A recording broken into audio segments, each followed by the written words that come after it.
Chcel by som informovať, že na Slovensku sa odohráva ďalší obrovský incident.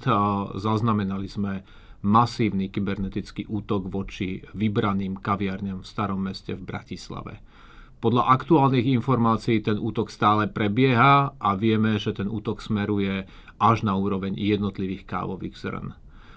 Prijali sme okamžité opatrenia, jedno z nich je, že sme okamžite odpojili všetky kávové mlynčeky z elektrickej siete a zvažujeme aj ďalšie opatrenia. Zdá sa, že toto nie je izolovaný incident.